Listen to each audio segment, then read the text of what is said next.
Hola, buenas tardes, bienvenidos a una nueva entrevista en Cita de Libros del Mostrador. Hoy me acompaña Germán Silva Cuadra. Hola Germán, ¿cómo estás? Hola Francisco, ¿qué tal? Muchas gracias por darnos esta entrevista, ¿no? Germán, te presento, es psicólogo, es consultor en comunicación estratégica, es columnista, por cierto, permanente del diario El Mostrador y panelista de Radio Valparaíso, entre otros medios de comunicación. Germán es también un prolífico escritor, con algunos títulos publicados tales como Auge y Ocaso de Augusto Pinochet, No te reconozco Chile, Cómo entender al país que no crió a la élite, y una novela histórica, Cómo Andrónico llegó a ser presidente. Su última novela, este libro, que se llama Operación Ciprés, el complot contra el presidente, fue publicada recientemente, en octubre de 2022, por la editorial Vuelo Ártico, y tiene además, Germán, un título bastante sugerente. Cuéntame, en primer lugar, siendo psicólogo, una profesión o una labor que uno quizás asocia a un trabajo hablado, al lenguaje oral, ¿cómo ha sido este proceso de escritura? ¿Cómo llegaste a ser escritor? Mira, bueno, yo primero partí escribiendo ensayos, o sea, los primeros títulos que tú señalaste. Primero investigué el tema de gestión de crisis, después hice un análisis un poco del país, de lo que estaba pasando con la política, que además me inquietaba, como señalaba yo. Soy un buen lector, diríamos, de lo que, no es que yo sea bueno, sino que soy un buen lector porque leo mucho en términos de lo que está pasando en el país, de ir tratando de identificar ciertas tendencias. Entonces me había dedicado un poco a eso, y yo creo que en el mismo oficio, diríamos, de columnista, que a mí me encanta, creo que es una de las cosas que he ido descubriendo que me apasiona mucho, ¿no? El escribir. Fui soltando un poco la mano, y en un momento, cuando estaba escribiendo de realidad, me di cuenta que me gustaba mucho el tema de trabajar los personajes, y empecé a trabajar con ciertos personajes, y me hice la pregunta si era posible, o si me atrevería, diríamos, a jugar con los personajes, tanto mezclando la realidad con la ficción. De ahí nace un poco la idea. Y la verdad es que fue una exploración, la anterior, que incluso lo conversamos en un momento. Yo tenía escrito esta novela de Andrónico, no tenía otro nombre, y la verdad es que era una novela que tenía más ficción que nada, porque era mucho antes de que fuera la elección del 2021, no había pasado la pandemia, no había pasado el estallido social, y por lo tanto hubiera sido una novela completamente ficción.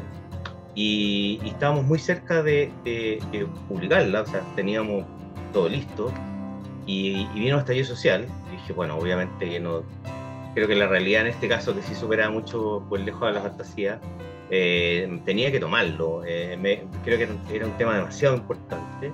Estaba escribiendo acerca del estallido social y los personajes, cómo iban jugando en eso, y vino la pandemia, y por lo tanto como que me quedé pegado a la realidad, pero en la realidad donde iba jugando, y cada vez me iba soltando más jugar con los personajes, lo investigando muy profundamente en términos de sus datos abiertos. Fíjate que el otro día alguien me preguntó si yo había entrevistado el caso de la operación Ciprés al presidente, o algo, y yo la verdad es que siquiera lo conozco, así que, pero uno tiene la posibilidad de ir construyendo una cierta identidad a un personaje.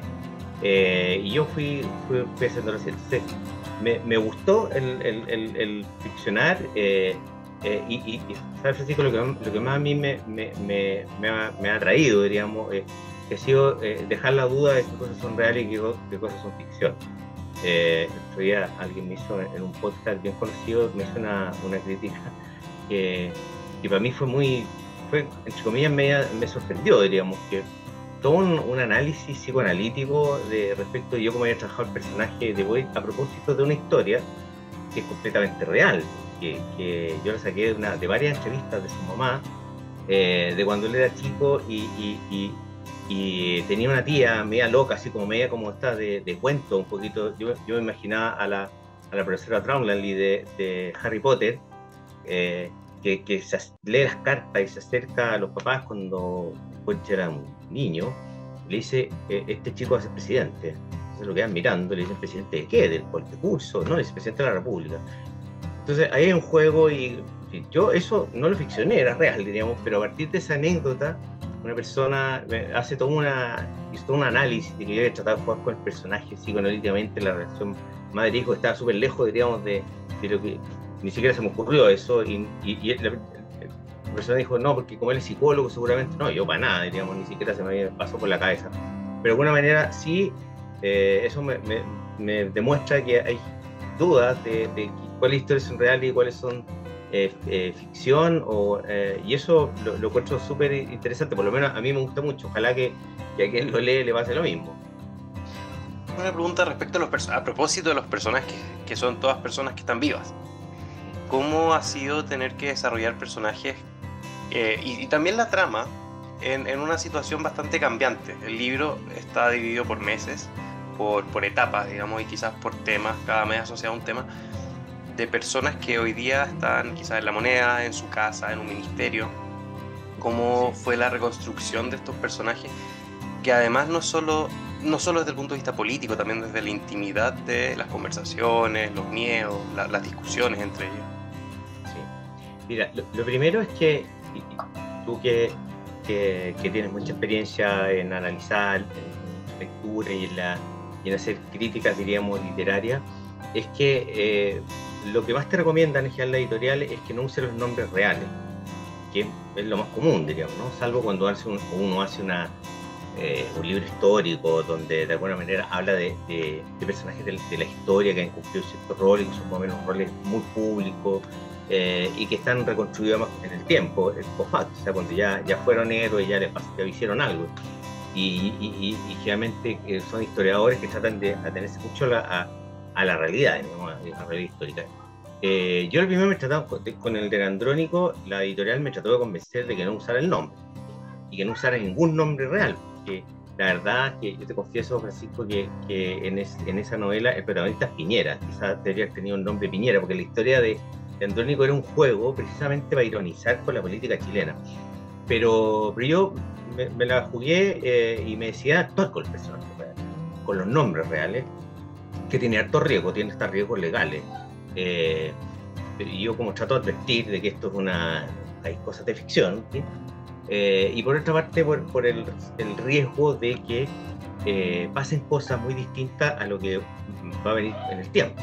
O sea, uno va anticipando, va jugando un buen tiempo antes, tal como tú señalas, con los meses yo incluso fui bastante preciso, y eso me ayudó harto el editor que trabajó conmigo para poder poner un espacio temporal independiente, de que incluso me tuve que obviar algo súper importante, que era el plebiscito, donde ya yo dejé esto de escribir en el mes de mayo, mi intuición de que podía políticamente, más allá diríamos de lo que uno pensara, era que podía ganar el rechazo, y eso yo lo reflejo un poco acá, pero en un momento me desligo y dejo de hablar del plebiscito, siento que es muy importante, pero ahí en ese caso la ficción se tomó diríamos, el protagonismo y dejó la realidad un poco.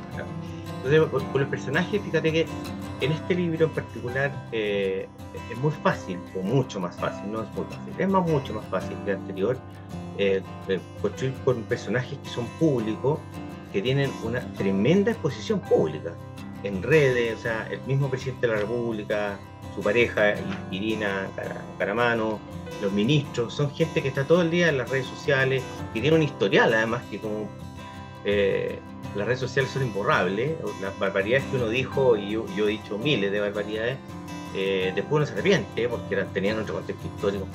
Entonces es gente que tiene provee mucho material, ¿no? Y ahí uno puede hacer ciertas caracterizaciones que son desde lo público. Por ejemplo, en el caso del presidente, él tiene, aparte de su historia, una persona súper resiliente, participó el 15 de noviembre, muy activo en redes, ha dicho cosas que después ha cambiado de opinión, como todos los millennials, además, que me parece que es parte, digamos, de la estructura del grupo de que está. Pero también hay datos que uno conoce, o sea, los top que tiene, diríamos, ¿no? Que ayudan mucho, o sea, en el mismo cambio de mando, ¿te acuerdas cuando él se da como una pequeña vueltecita, que es propio como de las conductas toca? Ahí me ayuda un poco ese psicólogo, pero trato de no hacer ningún tipo de diagnóstico, pero hay mucho material de ellos, ¿eh? En cambio, algunos personajes, primero los que son completamente ficticios en esta novela, que son los de los que están detrás de este complot, que es gente de todos lados, que parten pensando que no van a dejar gobernar a personajes. Cualquier coincidencia con la realidad es eso, mera coincidencia, y de hecho yo le otorgo mucho protagonismo a unos camioneros que inician una paralización siendo utilizados por otros, en fin, que claro, son personajes inventados, pero en los que son reales solo hay uno que a mí me gusta mucho, que aparece poquito, pero que tú que lo leíste, espero que haya quedado como claro que tiene cierto protagonismo, que es el mayor Aguayo, que es el jefe de seguridad, que efectivamente es real, o sea, se llama Cito, el mayor de Carabineros, fue el jefe de seguridad de Michelle Bachelet, y de él no tengo ningún dato, pero sí me lo imagino, diríamos, en el estereotipo del tipo agudo de seguridad, que se va para la casa tarde y se da cuenta que hay un auto estacionado y le llama la atención, y aunque va cansado prefiere devolverse y echar más atrás y meterse, diríamos, para investigar qué pasa, o en describe unos personajes que los han contratado, diríamos, para que vayan a molestar, diríamos, cuando el presidente va a terreno, que también sospecha de un tipo, de una cierta actitud, y el gallo tiene ojo lince, pero que uno se imagina que el jefe de seguridad que no se le da nada, ¿no? Y claro, ese personaje estaba estereotipado, pero tiene un cierto protagonismo, a diferencia de, no sé, Irina Caramanos, por ejemplo, que lo investigué harto. Hay materiales, no solo en lo público, hay de repente en sitios web muy chicos, de muy poca gente los ve, me imagino, de nicho en temas feministas, y otro, o sea, Irina Caramanos es un personaje, y más allá que ella no tiene una aparición pública en general, de hecho quiere abandonar, diríamos, este rol de primera dama, en fin, que como bien arcaico, pero ella es un personaje espectacular, o sea, tiene una infancia de hija única, con el papá que murió en cierto momento, se fue a estudiar a Alemania, habla 5 idiomas.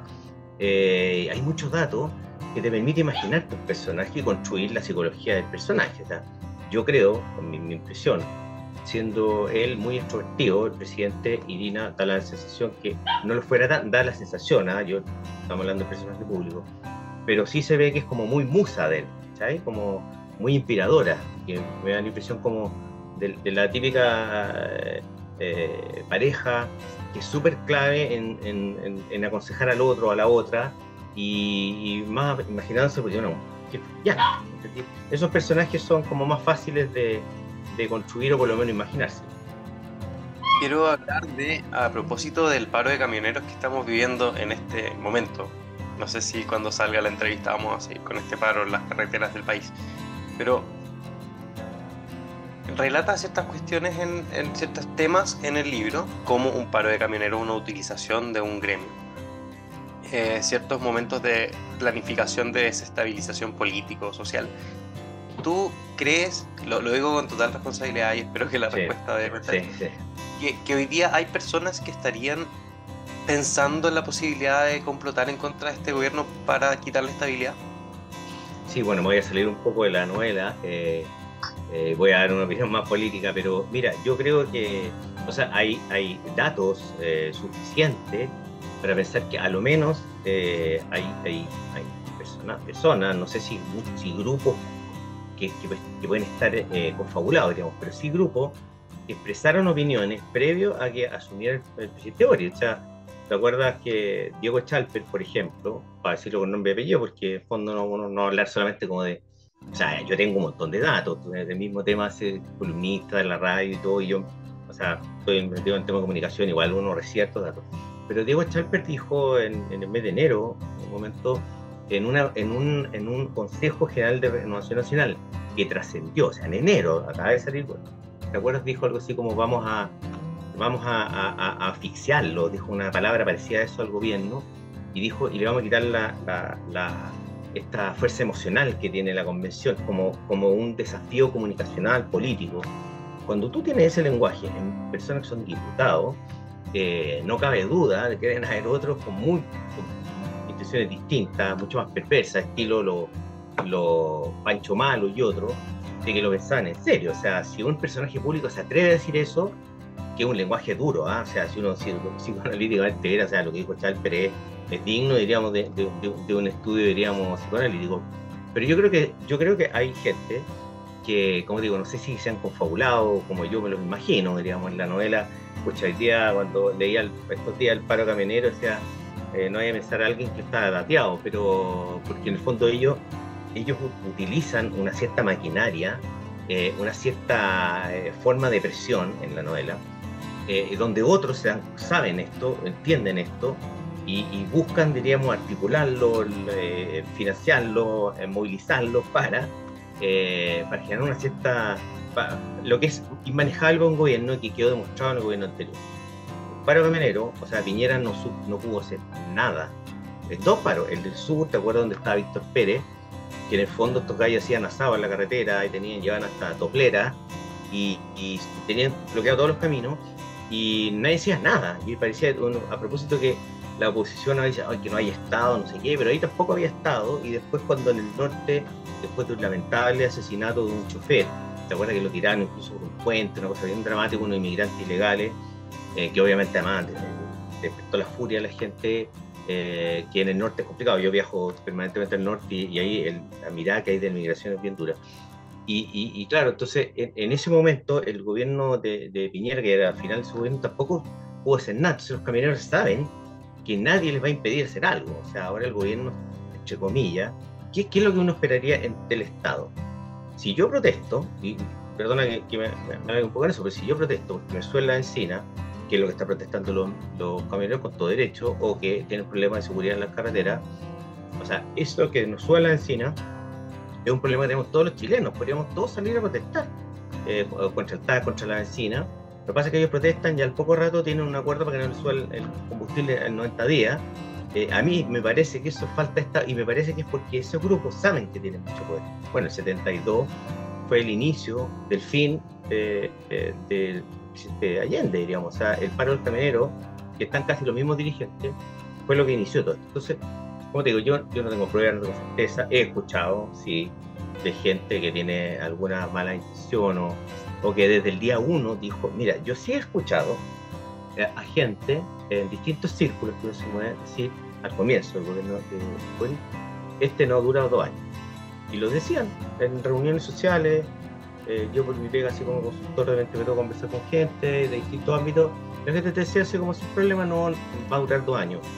Y si tú uno mira hacia lo que va un mes atrás nomás, porque ahora el gobierno se ha afirmado un poco más en términos del relato, el tema de la reforma pensional le dio mucho, pero hace un mes atrás había mucha gente, o sea, el tren de Topia renuncia a Boric, y preguntándose a la gente, o sea, me acuerdo un destacado director de una radio amiga que sacó una columna diciendo que Boric no va a llegar a término. O sea, ese ambiente, obviamente que hay gente más extremista, y hay grupos extremos participando, pueden tomarlo como un estímulo, ¿sí? Pero bueno, cualquier coincidencia es solo eso. Hay como escritor, pero también como ciudadano que me imagino le ha tocado vivir momentos políticamente y socialmente duros en el país. Cierta especie de una mezcla de quizás dolor en escribir estas cosas con catarsis. El temor de que haya por ejemplo, que derroquen al gobierno, sumado a los miedos de cuestiones que pasaron hace 50 años. ¿No hay una especie de ejercicio catártico ahí? Mira, ni siquiera lo había pensado, es una buena hipótesis, más inconsciente, pero lo que sí, yo creo que, y a mí me pasó con el libro anterior, Francisco, y también me pasa como columnista, que de repente uno, yo estoy los días lunes, que es una columna política que de alguna manera marca un poco las líneas editorial que tiene este medio, ¿sí? Y uno, yo creo que tiene, o yo por lo menos siento que uno, en la medida que pone las cosas arriba de la mesa, que le pone nombre a las cosas, que habla de ciertos temas que pueden ser un poco tabú, ayuda también a que la gente se dé cuenta de los riesgos que tienen cierto, o sea, te pongo el tema del proceso constitucional, yo lo estoy viendo muy, muy inquieto, porque me da la impresión que la clase política chilena está dando jugo de nuevo, o sea, y ya es lo que ya pasó el 2017 en adelante con la crisis y la política, el financiamiento ilegal y todo. Están dando jugo de nuevo. O sea, hoy día había los amarillos plantear así como creativamente, que son 5 personas, un grupo de enanos chicos, que lleva casi una página entera el día en un diario diciendo que hacen la gran propuesta al país de que las 50 personas que ellos creen que deben redactar la Constitución sean elegidas por parlamentarios. O sea, si tú ves las encuestas de reputación, el Parlamento está en el último lugar de todos, y quieren que esa gente redacte una Constitución entre cuatro paredes, entre la élite, entre los amarillos, los rosados, los amarillos, que son los de siempre. Entonces es como que esa desconexión tremenda. Entonces también cuando uno plantea ciertos temas, les pone nombre, lo visualiza, aunque puede ser una novela, puede ser una fantasía, pero hay algo de eso, hay algo de un poquito de denunciar. Yo con Andrónico Luksic, que a él lo traté súper bien a todo esto, porque en realidad no tengo nada contra él, o sea, su historia es muy interesante, pero con Andrónico Luksic es una provocación, y a veces uno puede provocar de esta forma, ¿entendí? O sea, yo lo hago harto a las columnas, y quizás eso me ha ido ayudando a estar al de la mano, que uno provoca que, y tú lo ves, o sea, generalmente los comentarios que hace la gente en Facebook, en Twitter, hay gente que te aplaude y gente que te destroza, pero cuando ocurre eso, yo creo que uno está instalando un tema, está instalando una duda. En el caso de la Operación Ciprés, yo creo que algo de eso hay, y obviamente que también leo en algunos círculos, en algunos medios, en algunas redes, algunas comparaciones de lo que fue el gobierno de la Unidad Popular. Incluso hoy día venía una entrevista a un escritor en La Segunda, donde dice Salvador Allende era mucho más potente que Boric, pero ya hay un tema instalado, y bueno, y si tú te fijas, voy a poner la portada ahí, o sea, la imagen de Boric tiene un juego con Allende, ¿sí? Eso es, el diseñador fue muy inteligente en hacerlo. Yo a mí no se me había ocurrido, se le ocurrió a él.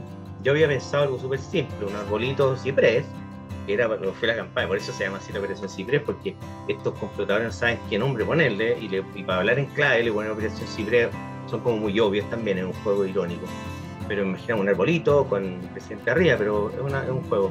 Y hay hay algunos grupos que les encantaría que esto terminara de la misma manera. En redes sociales es brutal, o sea, es brutal. Tú ves a los machotas y otros que hablan así como, o sea, por ejemplo, no sé si habéis visto, pero la ironía es que han hecho con la ministra Toá, jugando un poco con la imagen de su padre, que murió detenido en el hospital militar después de estar en Datsun. No solo es de una crueldad tremenda, sino que a mí me llega el miedo, ¿sabes? De que alguien pueda jugar con eso, por decir, esta va a terminar igual que su papá, y no son 5 gatos, puede que haya muchos bots, pero ya que alguien lo piense, lo encuentro espantoso.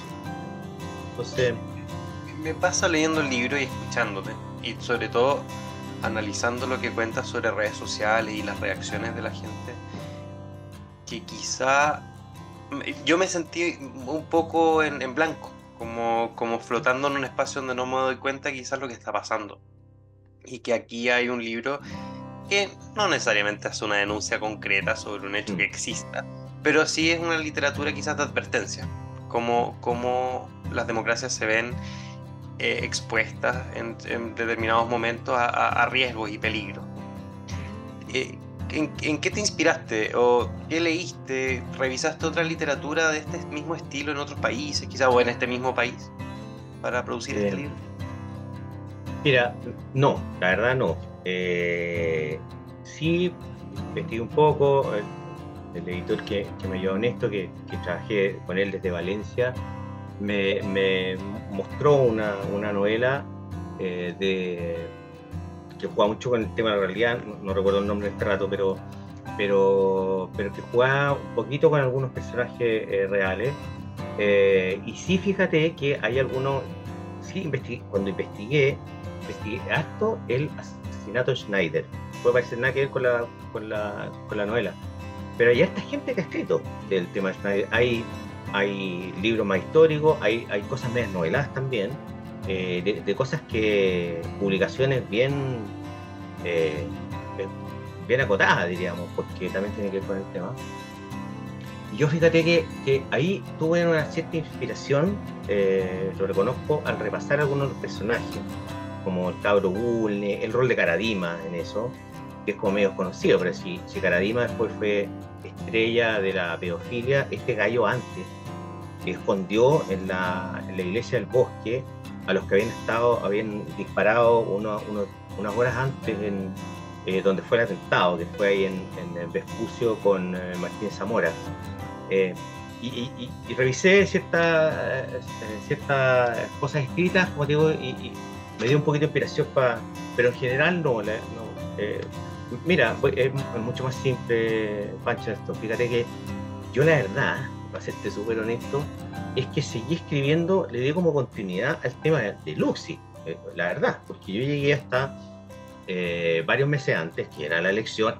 Luxi va por casualidad candidato porque en el fondo en la clase política chilena, que no creo que está tan lejano de eso, va dividida como con 10 candidatos y él llega por casualidad. Es un poquito como un libro muy simpático de una película que hizo Tom Selleck, que muestra, diríamos, que a un presidente que llega por una casualidad gigantesca, en fin. Y bueno, y en el fondo yo le quise dar continuidad a la historia, pero esta vez con algo súper real. O sea, terminé proclamando a Luxi presidente, pero en esa misma elección, porque este libro salieron muy seguido, digamos, ya tenía presidente de guerra, y ahí empecé, pero no, la verdad es que fue una continuidad, pero sí investigué.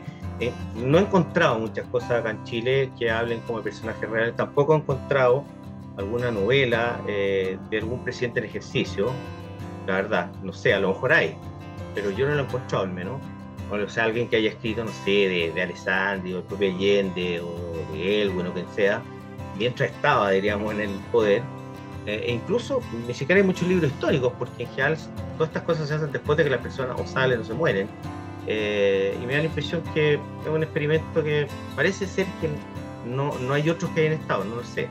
Pero la verdad es que es como me encantaría seguir así como porque fíjate que, y tú que estás en la literatura seguramente te pasa, es que uno como que ya está pensando al tiro en el proyecto que viene. Espérate, que aquí hay como el mes de Mariana, cerca de mi casa, y uno va pensando con el proyecto que viene, y yo estoy como trabajando el proyecto que viene, estoy como, ya tengo una idea, y tengo un par de cosas que ya he escrito que las estoy repasando, pero como escribir como una especie de relatos, con un nombre un poco original, se me ocurre como Relatos Nota Salvaje, porque Relatos Salvaje, que es una película que a mí me impactó mucho.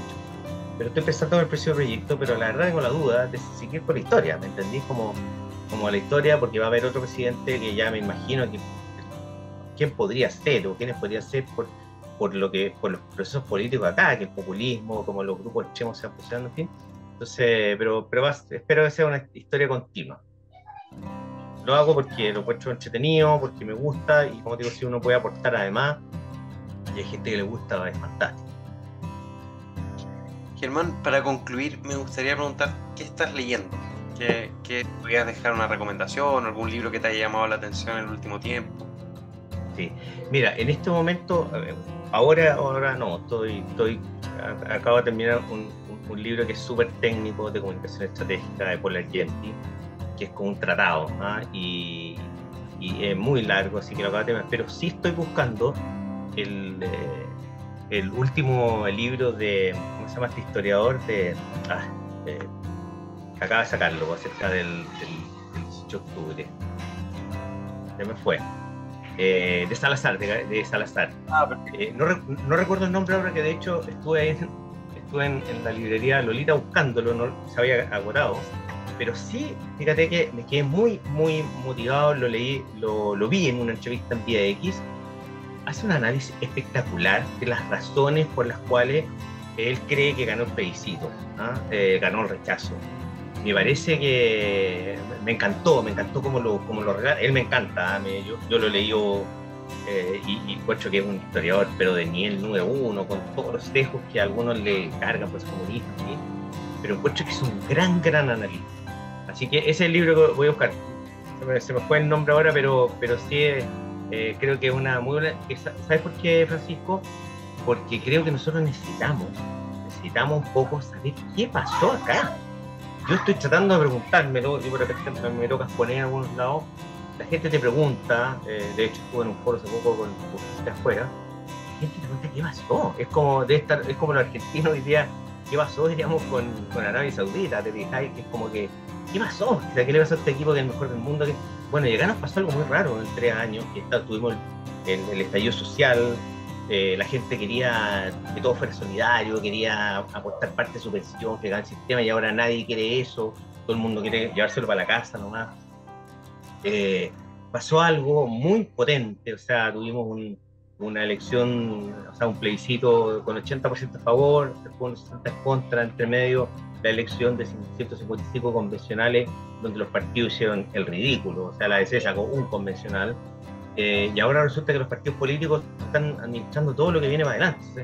Yo creo que necesitamos entender qué es lo que nos pasó, así que por eso digo, estoy buscándolo y voy a buscarlo porque está agotado, digamos, pero Salazar, me parece que las interpretaciones que tengamos de lo que nos pasó son súper útiles. Fíjate que hubo muchas interpretaciones del 18 de octubre, muchas, de gente importante que sacó tesis, bien un importante rector de una universidad como Carlos Peña, y otros, el mismo Gino Tironi, que yo lo leo siempre, que me pareció, diríamos, que había una conceptualización respecto de por qué habíamos dado esto, y resulta que todo el mundo ahora está renegando de eso, o sea, nadie lo escribió, parece, porque todo el mundo dice que nadie apoyó el 18 de octubre, que estábamos todos locos, en fin, yo creo que necesitamos, es súper importante, diríamos, el poder entender lo que nos pasó. Bien, muchas gracias, Germán. Les invito entonces a leer Operación Ciprés. Dejo ahí la portada con esta foto de Gabriel Boric con una semblanza quizás de Salvador Allende. Te agradezco mucho esta entrevista. No, muchísimas gracias a ti, Francisco. Muchas gracias por tu análisis. Muchas gracias. No, muchas gracias a ti, que estés muy bien. Hasta la próxima.